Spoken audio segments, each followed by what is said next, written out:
Hi అండి. ఈరోజు వీడియోలో ఈ బ్లౌజ్ కటింగ్ అయితే చూపిస్తాను. వెనకాల ఇలా కట్ వర్క్ వస్తుంది. మోడల్ వచ్చేసి చూపిస్తాను చూడండి.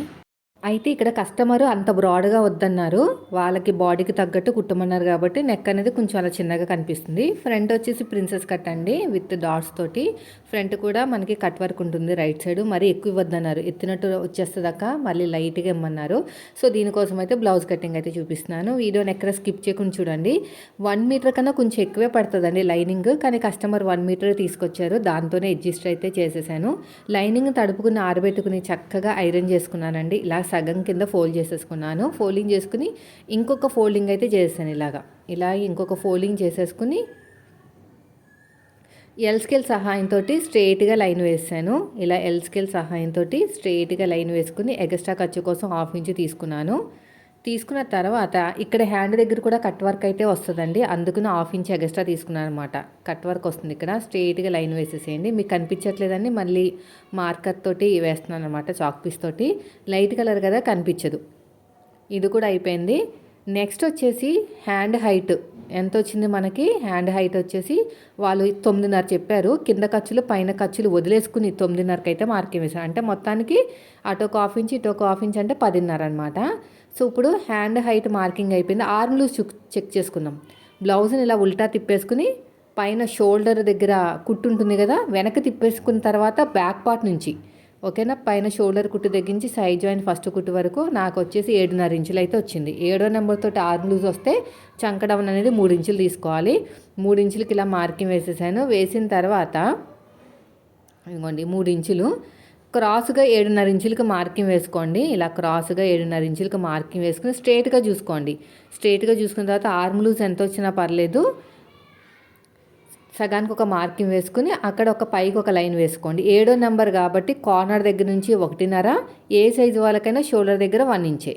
ఇప్పుడు కర్వ్ స్కేల్ తోటి నేను చూపించినట్టు నీట్గా ఇలా కర్వ్ అనేది తిప్పేసుకోండి. మళ్ళీ ఉల్టా తిప్పేసుకొని ఇంకొక మార్కింగ్ అయితే చేసేసేయండి. మళ్ళీ కర్వ్ తిరిగిన చోట స్ట్రైట్గా లైన్ వేసిన ఒక 1/2 ఇంచ్ లోతు తీసుకోండి. ఆర్మ్ లూజ్ తగ్గించి మన వైపుకి 1 ఇంచు మార్కింగ్ వేసుకుని మళ్ళీ పైన ఎలాగైతే కర్వ్ షేప్ తిప్పామో సేమ్ అదే విధంగా కింద కూడా ఇలాగా కర్వ్ షేప్ అనేది ఇలా తిప్పేసుకోండి. ఇలా మొత్తం కూడా అంతేనండి. చూసారా, హ్యాండ్ లూజ్ వచ్చేసి 5.5కి అయితే మార్కింగ్ వేసుకోండి. ఇప్పుడు ఎలాగైతే మార్కింగ్ వేసుకున్నామో సేమ్ అదే విధంగా కటింగ్ చేసుకుంటూ వెళ్ళిపోవాలి. ఇలా మొత్తం కూడా నీట్గా ఇలా కటింగ్ చేసుకుంటూ వెళ్ళిపోండి. ఇక్కడ కూడా అంతే, ఇలాగా సైడ్ కూడా అంతే. ఇక్కడ మిడిల్ వచ్చిన టక్ ఇవ్వండి. 2 లేయర్స్ని సపరేట్గా తీసేసుకుని లోత్ అనేది కట్ చేసుకోండి. ఇలా నేను చూపించినట్టు లోత్ అనేది కట్ చేసుకోండి. అయిపోయింది. ఒక ఫ్రంట్ పార్ట్ అని తెలియడానికి ఒక మార్కింగ్ వేసేసుకోండి. నెక్స్ట్ వచ్చేసి బ్యాక్ పార్ట్ కటింగ్ అండి. మనం ఖచ్చితంగా పేపర్ కటింగ్ చేసుకుంటేనే బాగా వస్తుంది. లేదంటే మీకు క్లాత్ అనేది ఎక్కువ పట్టేస్తుంది. నా దగ్గర 1 మీటర్ లేదని చెప్పాను కదా, అందుకని నేను పేపర్ కటింగ్ అయితే చేస్తున్నాను. హ్యాండ్స్ దగ్గర సైడ్లో మనకి కొంచెం అతుకులు పడతాయి, అందుకని చెప్పేసి అతుకుల కోసం కట్ చేశాను. సో ఇది వచ్చేసి ఫ్రంట్ ఓపెన్ అండి, బ్యాక్ ఓపెన్ ఏమీ లేదు, ఫ్రంట్ ఓపెనే. సో నేను ఏం చేస్తానంటే ఇప్పుడు పేపర్ మీద కట్ చేస్తాను. అప్పుడు దీన్ని తీసుకొచ్చి ఒరిజినల్ క్లాత్ మీద కట్ చేస్తాను అనమాట. అప్పుడు కరెక్ట్గా వచ్చేస్తుంది. ఇక్కడ చూడండి, ఎల్ స్కేల్ తీసుకుని ఇలా స్ట్రైట్గా లైన్ వేసేసేయండి. ఇక్కడ కూడా అంతే. ఇలాగా ఎగస్ట్రా ఖర్చు కోసం 1/2 ఇంచ్ తీసుకోండి. కింద ఇలాగ 1/2 ఇంచ్ అనేది ఎగస్ట్రా తీసేసుకోండి. ఇలా నీట్గా కట్ చేసుకుంటూ వెళ్ళిపోండి. ఇలా మొత్తం నీట్గా కట్ చేసుకుంటూ వెళ్ళిపోవాలి. ఇప్పుడు మనం తీసుకున్న ఆది బ్లౌజ్ కింద ఖర్చులు వదిలేసి పైన ఖర్చులతో కలిపి మార్కింగ్ వేసుకోండి. కింద ఖర్చులు వదిలేయండి, పైన ఖర్చులతో కలిపి మార్కింగ్ వేసుకోండి. ఇలాగా ఇప్పుడు మనం తీసుకున్న ఆది బ్లౌజ్లో చెస్ట్ లూజ్ ఎంత ఉందో చూసుకోవాలి. దాని ప్రకారమే మనకి బోట్ నెక్ బ్లౌజ్కి షోల్డర్ అనేది చూసుకోవచ్చు. ఎందుకంటే నేను బాడీ మెజర్మెంట్ అయితే తీసుకోలేదు. ఇది నేను కుట్టిన బ్లౌజ్ అయినా కూడా దీని నుంచి బోట్ నెక్ మార్కింగ్ అయితే కూడా తీసుకోను. నా ఫార్ములా ప్రకారం నేను వెళ్తాను. నా కుట్టిన బ్లౌజ్ నాకు వచ్చినా కూడా ఇలా నీట్గా సదిరేసుకోండి. ఫ్రంట్ పార్ట్లు ఉక్స్ పెట్టేసుకుంటే మీకు ఎక్కడ జరగదనమాట. ఉక్స్ పెట్టేసుకోవాలి ఫ్రంట్ పార్ట్లో. ఇక్కడ చూడండి, ఇలా కరెక్ట్గా పెట్టేసుకోండి. ఇలా కరెక్ట్గా పెట్టేసుకుని చంక కింద నుంచి కొలుచుకోండి. చంక కింద నుంచి, ఓకేనా, చంక ఉంది కదా దాని కింద నుంచి చెస్ట్ లూజ్ ఎంత ఉందో చూసుకుని దాంట్లో రెండో భాగానికి 5.5 ఇంచులు అయితే కలపాలన్నమాట. ఇదిగో చంక కింద నుంచి ఇలా పట్టేసుకుని చూస్తే నాకు వచ్చేసి 16.5 దాకా వచ్చిందనమాట. అంటే 8.5, 16.5 కూడా వచ్చింది సాగదీస్తే. సో నేనైతే ఒక 8.5 అయితే వేసుకుంటున్నాను. 8:30 పైన కూడా 8:30 ఎగస్ట్రా ఖర్చు కోసం 2 ఇంచులు తీసుకోండి. పైన 8:30 కింద 8:30 ఓకేనా. పైన కూడా ఎగస్ట్రా ఖర్చు కోసం ఒక 2 ఇంచులు తీసుకోండి. ఇలాగా ఇలా స్ట్రేట్గా లైన్ వేసేసేయండి. ఇలాగా ఈ సైడ్ కూడా అంతే, ఇలా మొత్తం కూడా అంతే. ఇప్పుడు నీట్గా ఇలా కట్ చేసేయండి. ఇలా మొత్తం కూడా ఇప్పుడు వచ్చేసి 8:30కి 5:30 ఇంచులు కలపాలి. ఎవరికైనా అంతే. చెస్ట్ లూజ్లో రెండో భాగానికి అంటే 8:30కి 4వ భాగానికి అనమాట. ఫుల్ రౌండ్ చూసుకుంటే చెస్ట్ లూజు 4వ భాగానికి 5:30 కలిపితే నాకు 14 ఇంచులు వచ్చిందండి. సో నేనైతే ఒక 7 ఇంచులకి అయితే మార్కింగ్ వేస్తాను. వెనకాల ఉక్స్ పెట్టుకోవాలన్నమాట. ఒక 2 గీతలు ఎక్కువ తీసుకుంటాను. 7 ఇంచుల మీద 2 గీతలు అనేది ఎక్కువ తీసుకుంటాను. 7 ఇంచులు తీసేసుకోండి. ఇక్కడ 7 మీద 2 గీతలు ఓకేనా. 7 మీద 2 గీతలు. సో తర్వాత వచ్చేసి చంక డౌను అనేది మనం ఎలా తీసుకోవాలనేది చెప్తాను మీకు. స్కిప్ చేయకండి వీడియోని. వీడియో నచ్చితే మాత్రం ఖచ్చితంగా లైక్ చేయండి. మీకు ఇక్కడ కనిపించకపోతే నేను మళ్ళీ మార్కర్ కాకుండా ఇలా చాక్ పీస్ తోటి మార్కింగ్ వేస్తాను. నెక్ డీప్ తెలియాలంటే గీత కింద వదిలేసుకుని పైన ఒక మార్కింగ్ వేసుకోండి ఖర్చులతో కలిపి. ఇప్పుడు ఇక్కడ చూడండి, బోట్ నెక్ బ్లౌజ్ కదా. సో పైన ఎంతైతే 7 మీద 2 గీతలు ఇచ్చామో కింద కూడా అంతే ఇచ్చేసుకుంటే స్ట్రేట్గా ఒక లైన్ వస్తుంది అనమాట. షోల్డర్ దగ్గర మనం షోల్డర్ కోసం ఖర్చు అనమాట. అది వదిలేసుకుని చంక డౌన్కి మార్కింగ్ వేసుకోవాలి. పైన షోల్డర్కి కావాల్సినంత ఖర్చు వదిలేసుకుని చంక డౌన్ నుంచి మార్కింగ్ వేసుకోవాలి. బోట్ నెక్ అలాగే చేయాలి. ఇలా స్ట్రేట్గా లైన్ వేసుకోండి. మళ్ళీ ఈ కొంచెం కట్ చేయాలన్నమాట క్రాస్గా. పైనంతా పోతుంది, మనం పైన కట్ చేసిందంతా పోతుంది. సో కిందదే మనకి అసలైందనమాట. సో చిన్న సైజు షోల్డర్ ఖర్చులతో కలిపి మార్కింగ్ వేసేసుకోండి. ఇప్పుడు నెక్ విడ్త్ 3:30 వచ్చింది. కింద కూడా 3:30 తీసుకోండి. ఇలాగా తీసుకుని ఇలాగా షేప్ ఇచ్చేసేయండి. ఇప్పుడు చంక డౌన్ దగ్గర ఇక్కడ మనకి ఉక్స్ పట్టి కాజా పట్టి కోసం 1/2 ఇంచ్ వదిలేసాము. ఇక్కడ చంక వైపుకి ఒక 1/2 ఇంచ్ మన వైపుకు మార్కింగ్ వేసుకుని ఇలా షేప్ తిప్పాలన్నమాట. ఇప్పుడు పైన షోల్డర్ దగ్గర కావాల్సినంత ఖర్చు మళ్ళీ కట్ చేసేస్తాం. క్రాస్గా కట్ చేయాలన్నమాట. అది వదిలేసుకుని మీకు 7:30 వచ్చిందా లేదా చెక్ చేసుకోండి. ఇదిగోండి ఇలాగ రావాలి. 7:30 వచ్చిందా లేదా అంటే నాకైతే వచ్చేసింది 7:30 ఇంచులు. అర్థమైంది కదండి. అలా మార్కింగ్ వేసుకోవాలన్నమాట. ఇదిగోండి ఇది అసలైన మార్కింగ్. దగ్గర నుంచి చూపించాను. షోల్డర్ దగ్గర క్రాస్గా కట్ చేస్తాం మనం. ఆ కట్ చేయడానికి ఒక 1/4 ఇంచు, అదేవిధంగా షోల్డర్ దగ్గర మనకు కావాల్సినంత ఖర్చు 1/2 ఇంచు, ఆ 2 వదిలేసుకుని మనకి నెక్ రౌండ్ అని చెక్ చేసుకోవాలి. ఇది అర్థం కాకపోతే 1కి 2 సార్లు చూడండి, బాగా అర్థమవుతుంది. చంక దగ్గర నుంచి ఒక 2 ఇంచులు వదిలేయండి. ఇలా క్రాస్గా మార్కింగ్ వేసేసేయండి. బోట్ నెక్ దగ్గర కూడా ఒక 1 ఇంచ్ వదిలేయండి. అక్కడ 2 ఉక్స్లు వస్తాయి. ఇలా క్రాస్గా వేసుకోవాలన్నమాట. మన దగ్గర కర్వ్ స్కేల్ ఉంది కదా, ఒక 1/2 ఇంచ్ అనేది ఇక్కడికి మార్కింగ్ వేసుకుని ఇలాగా ఒక 1/2 ఇంచ్ మార్కింగ్, ఒక 1/2 ఇంచ్ అనేది మార్కింగ్ వేసుకుని మనం కట్ షేప్ అనేది వస్తుంది అనమాట. నేను క్యాన్వాస్ వేసిన తర్వాత అప్పుడు మార్కింగ్ వేసుకుంటాను.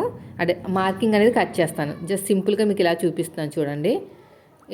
ఇలా కట్ వర్క్ స్కేల్ అనేది అడ్జస్ట్మెంట్ చేసుకోవాలన్నమాట. కట్ వర్క్ స్కేల్ అనేది ఇలా అడ్జస్ట్మెంట్ చేసుకుంటూ నేను చూస్తున్నారు కదా, 1/2 ఇంచ్లోనే నేనైతే ఇలా మార్కింగ్ వేస్తున్నాను. ఇంకా ఎక్కువ కావాలంటే ఇంకా ఎక్కువ వేసుకోవచ్చు. ఓకేనా, అర్థమైంది కదా. ఇదనమాట. ఇప్పుడు నెక్స్ట్ వచ్చేసి మళ్ళీ కింద ఈ నెక్ వచ్చేసి 3 ఇంచులు తీసుకుంటున్నాను. వాళ్ళు ఎక్కువ వేసుకోరనమాట నెక్ విడ్త్ అనేది. ఇంతే తీసుకుంటున్నాను. ఇంకా ఎక్కువ కావాలంటే ఎక్కువ తీసుకోవచ్చు. సో వాళ్ళ ఇష్టాన్ని బట్టి. ఇది రౌండ్ ఓకేనా. లీఫ్ ఇవ్వచ్చు, రౌండ్ ఇవ్వచ్చు, ఇంకా మన ఇష్టం ఏదైనా ఇవ్వచ్చు. కరువు స్కేల్ తోటి అయితే ఇచ్చేస్తున్నాను. ఇలా కరువు తిప్పేసుకోండి. సో ఇది కూడా అయిపోయిందండి. ఇప్పుడు మనం ఏం చేయాలంటే కట్ చేస్తాను చూడండి. కటింగ్ అనేది ఇక్కడి నుంచి చేసేస్తున్నాను.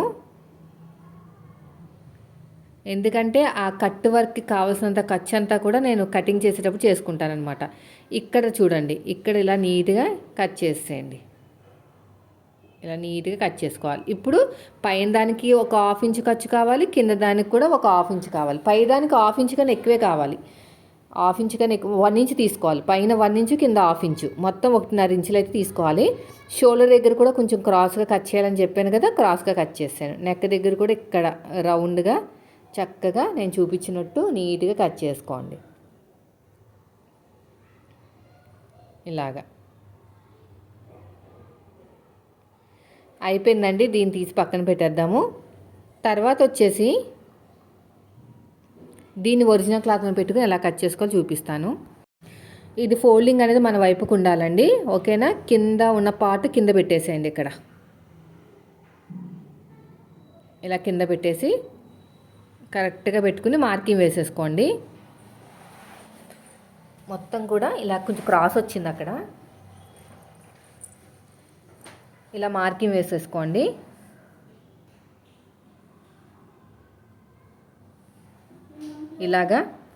ఇలాగా మార్కింగ్ వేసుకోండి. నేను దీనికోసం ఈ కింద పార్ట్ కోసం ఒక 1/2 ఇంచ్ ఎక్స్ట్రా తీసుకుంటున్నాను. ఓకేనా, అది కుట్టేటప్పుడు తెలుస్తుంది మీకు ఎందుకు తీసుకుంటున్నానో. నెక్స్ట్ వచ్చేసి దీనికోసం కింద కోసం ఒక 1/2 ఇంచ్ ఎక్స్ట్రా తీసుకున్నాను కదా, ఇదిగోండి దీనికోసం ఒక 1/2 ఇంచ్ ఎక్స్ట్రా తీసుకున్నాను. దీనికోసం ఒక 1 ఇంచ్ ఎక్స్ట్రా తీసుకున్నాను, ఎందుకంటే ఆ కట్ షేప్స్ అవన్నీ ఉంటాయి కదా, 1 ఇంచ్ ఎక్స్ట్రా తీసుకోవాలి. ఓకేనా, అర్థమైంది కదా. ఇక్కడ నుంచి 1 ఇంచ్ ఎక్స్ట్రా తీసుకుంటున్నాను. ఇలాగా అందుకనే పేపర్ కట్ చేసుకోమన్నాను. యాక్చువల్గా అయితే 1.5 మీటర్ అయితే పడుతుందండి, మనకేమో 1 మీటర్ ఇచ్చారు కాబట్టి ఈ తిప్పలు. ఎప్పుడైనా సరే మోడల్ నెక్ పెట్టుకునేటప్పుడు కొంచెం ఎక్కువే పడుతుంది క్లాత్ అనేది. ఇలా మొత్తం కూడా నీట్గా ఇలాగా మార్కింగ్ వేసేసుకోండి. ఇక్కడ కూడా అంతే, ఇలాగా ఇటు సైడ్ కూడా అంతే. ఇలా నీట్గా కటింగ్ చేసేసుకోండి. ఇలా మార్కింగ్ వేసుకోండి. మొత్తానికి 1.5 ఇంచ్ అనేది ఎక్స్ట్రా తీసుకున్నానండి. అయిపోయింది. ఇప్పుడు ఎలాగైతే మార్కింగ్ వేసుకున్నామో సేమ్ అదే విధంగా కటింగ్ చేసేసుకోండి. ఇలా మొత్తం కూడా నీట్గా కటింగ్ చేసుకుంటూ వెళ్ళిపోవాలి. ఇటు సైడ్ కూడా అంతే, ఇక నీట్గా కటింగ్ చేసేసుకోండి. యాస్టీజ్గా ఫ్రంట్ పార్ట్ కూడా చూపిస్తాను మీకు. స్కిప్ చేయకండి వీడియోని ఎక్కడా కూడా, చాలా బాగుంటుంది. ఎందుకంటే ఇలాంటివి నేర్చుకుంటే మనమైనా కుట్టుకోవచ్చు, లేదంటే ఆ కస్టమర్లో కుట్టినా కూడా డబ్బులు ఎక్కువ తీసుకోవచ్చు అనమాట.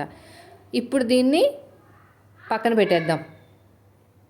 దీన్ని పక్కన పెట్టేసి ఇప్పుడు ఫ్రంట్ పార్ట్ కట్ చేయాలి కదా, ఇంకా దీంతో అవసరం లేదు, మనకి పేపర్ ఉంది కదా, ఇది ఎక్స్ట్రా క్లాత్ ఉంది కాబట్టి మనకి ఫ్రంట్ పార్ట్కి పనికిరాదండి. ఎక్స్ట్రా ఉన్న క్లాత్ మనకి పనికిరాదనమాట. మళ్ళీ ఫ్రంట్ పార్ట్ హైట్ ఎక్కువైపోతుంది. ఇదేమో కుట్టిన తర్వాత రెడీ అయిన తర్వాత 13.5 ఇంచులు వస్తుంది. కానీ మనకి ఫ్రంట్ పార్ట్ దీన్ని బట్టి కట్ చేసాం అనుకోండి, అదేమవుతుందంటే ఎక్కువ అయిపోతుంది ఫ్రంట్ పార్ట్ అని. సో దీన్ని తీసి పక్కన పెట్టేసి ముందుగా మనం రెడీ చేసుకున్నాం కదా, కట్ చేసుకున్నాం కదా పేపర్ మీద, దాంతో కట్ చేయాలన్నమాట. ఇదిగోండి ఓపెనింగ్స్ అనేవి మన వైపుకు ఉండాలండి, ఎందుకంటే ఇది ఫ్రంట్ హుక్స్ కాబట్టి. ఇలా మన వైపుకుండి ఇలాగా. సో దీనిపైన ఎల్ స్కేల్ సహాయంతో స్ట్రైట్గా లైన్ వేసేయండి. కింద వచ్చేసి ఇలా స్ట్రైట్గా లైన్ వేసేసేయండి మొత్తం కూడాని. ఇలాగా వేసిన తర్వాత ఇక్కడ ఎల్ స్కేల్ సహాయంతో కూడా ఇలాగా కూర ఉన్న క్లాత్ నీట్గా కట్ చేసేయండి. ఆ కూర ఉన్న క్లాత్ నీట్గా కట్ చేసుకుంటే బెస్ట్. ఇక్కడ ఎగస్ట్రా క్లాత్ తోటి ఇక్కడ కూడా అంతే. ఇప్పుడు ఎగస్ట్రా ఉన్న క్లాత్ని మొత్తం కూడా నీట్గా కట్ చేసుకుందాం. ఇలా మొత్తం నీట్గా కటింగ్ చేసుకుంటూ వెళ్ళిపోవాలి ఇదంతా కూడాని. ఇప్పుడు మన వైపు ఉన్న కూర ఉన్న క్లాత్ని 1.5 ఇంచుతో అయితే కట్ చేసుకోవాలండి. 1.5 ఇంచుతో కట్ చేసుకుంటే కింద నడుము దగ్గర పట్టి ఎతకడానికి ఈజీగా ఉంటుంది. ఇది చూడండి, ఇది కొంచెం అడ్జస్ట్మెంట్ చేసేసుకోండి, ఎందుకంటే కింద క్లాత్ వేస్ట్ అవ్వకుండా ఉండటానికి. ఇలా కాదు, ఇలా వస్తుంది, ఇలా కొంచెం చూసుకోవాలన్నమాట. ఇలా వస్తుంది షేప్ అనేది.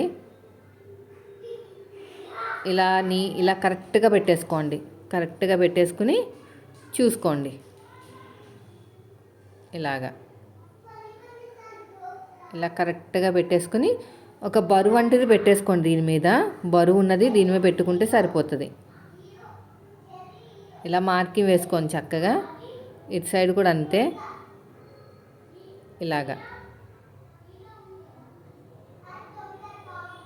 ఇలా మొత్తం కూడా అంతే. ఇలా కరెక్ట్గా పెట్టేసుకోండి. ఇదంతా నీట్గా ఇలా పట్టేసుకుని నీట్గా ఇలా అన్నమాట.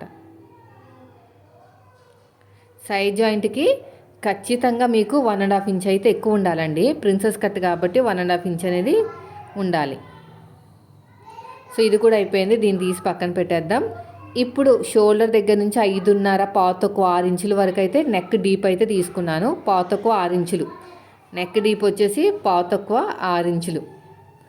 ఓకే, ఇలా మామూలుగా ఫ్రంట్ వచ్చేసి మామూలు నెక్ అండి, ఇలా రౌండ్ తీసేసుకోండి. తర్వాత వచ్చేసి నెక్ రౌండ్ ఒకసారి అయితే చెక్ చేసుకుందామండి, నెక్ రౌండ్ అనేది కరెక్ట్గా వచ్చిందో లేదని. పైన షోల్డర్ దగ్గర కావాల్సినంత ఖర్చు వదిలేసుకుని ఇలా కొలుచుకోండి. నెక్ రౌండ్ నాకైతే కరెక్ట్గా వచ్చేసింది, ప్రాబ్లం లేదు. సో ఇది కూడా అయిపోయింది. ఇలాగా ఇది అయిపోయిన తర్వాత ఇలా షోల్డర్ దగ్గర కావాల్సినంత ఖర్చు వదిలేయండి. ఓకేనా, షోల్డర్ దగ్గర కావాల్సినంత ఖర్చు వదిలేసుకుని 10 ఇంచులకు మార్కింగ్ వేసుకోండి. మన వైపు నుంచి 3 ఇంచులకు మార్కింగ్ వేసుకోండి. మన వైపు నుంచి 3 ఇంచులకి ఉక్సు పట్టి కాజాపట్టి ఖర్చు వదిలేసుకుని అక్కడి నుంచి 2.5 ఇంచులకు మార్కింగ్ వేసుకోండి. ఓకేనా, మన వైపు నుంచి 3 ఇంచులు, అక్కడి నుంచి 2.5, పైన 4 ఇంచులు అది 3.5 తీసుకోండి. కింద 3 తీసుకున్నాం కదా, పైన 3.5 తీసుకోవాలి, హాఫ్ ఇంచ్ ఎక్కువ తీసుకోవాలి. ఇంకో కరెక్ట్గా తీసుకోండి. కింద నుంచి 3 ఇంచులు, అక్కడి నుంచి 2.5 ఇంచులు. ఓకేనా, ఇక్కడ చెస్ట్ పాయింట్ దగ్గర 3.5 ఇంచు, 3 ఇంచుల కన్నా ఒక హాఫ్ ఇంచ్ ఎక్కువ తీసుకోవాలి. కింద ఎంతైతే తీసుకుంటున్నామో దానికన్నా ఒక హాఫ్ ఇంచ్ అనేది ఎక్కువ తీసుకోవాలన్నమాట. ఇక్కడ 3.5 ఇంచులు తీసుకోవాలి మార్కింగ్ అనేది. ఇలా స్ట్రేట్గా లైన్ వేసుకుని ఇలా కొంచెం క్రాస్గా వేసుకుని ఇలా షేప్ తిప్పేసేయండి, సరిపోతుంది. ఇక్కడ కొంచెం లోతు అనేది తీసేసుకోండి, లోతు కూడా అయిపోయింది. ఇక్కడ కూడా షేప్ ఇచ్చేసేయండి. ఇలాగా షేప్ ఇచ్చిన తర్వాత ఇప్పుడు ఎలాగైతే మార్కింగ్ వేసుకున్నామో సేమ్ అదే విధంగా కటింగ్ చేసేసుకోండి. ఇప్పుడు ఎలాగైతే మార్కింగ్ వేసుకున్నామో సేమ్ అదే విధంగా కటింగ్ చేసుకుంటూ వెళ్ళిపోవాలి. ఇలా మొత్తం కూడా అంతే. ఈ చంక దగ్గర కొంచెంలాగా నెక్ దగ్గర కొద్ది క్రాస్గా కట్ చేస్తే పైకి ఎత్తినట్టు రాదనమాట. ఇక్కడ కూడా అంతే, ఇలాగ కొంచెం రౌండ్గా నీట్గా కట్ చేసేయండి. ఇక్కడ కూడా అంతే, సైడ్కి చూసారా ఎంత ఎక్కువ పెట్టానో, ఎందుకంటే మధ్యలో మనం డాట్ల కోసం కట్ చేస్తున్నాం కదా, సెట్ అవుతుంది. అయిపోయిందండి. ఈ మార్కింగ్ ఇక్కడ వేసుకోండి. ఇదే మార్కింగ్ అడుగు భాగంలో కూడా వేసేసుకోండి. ఇక్కడ చిన్న టక్ ఇచ్చేసేయండి, ఇక్కడ చిన్న టక్ ఇచ్చేసేయండి, ఇక్కడ కూడా చిన్న టక్ ఇచ్చేసేయండి. అయిపోయిందండి. సో నెక్స్ట్ వీడియోలో నేను స్టిచ్చింగ్ చూపిస్తాను మీకు. కటింగ్ అయితే ఇలా ఉందన్నమాట. ఒరిజినల్ క్లాత్ మీద పెట్టుకుని కట్ చేసుకున్నామంటే మనకి మోడల్ నెక్ బ్లౌజ్ అయితే రెడీ అయిపోతుంది. వీడియో నచ్చితే లైక్ చేయండి. మీరు మన ఛానల్ ఫస్ట్ టైం చూస్తే సబ్స్క్రైబ్ చేయండి. వితౌట్ షే బెల్ట్ అండి ఇది. Thank you for watching.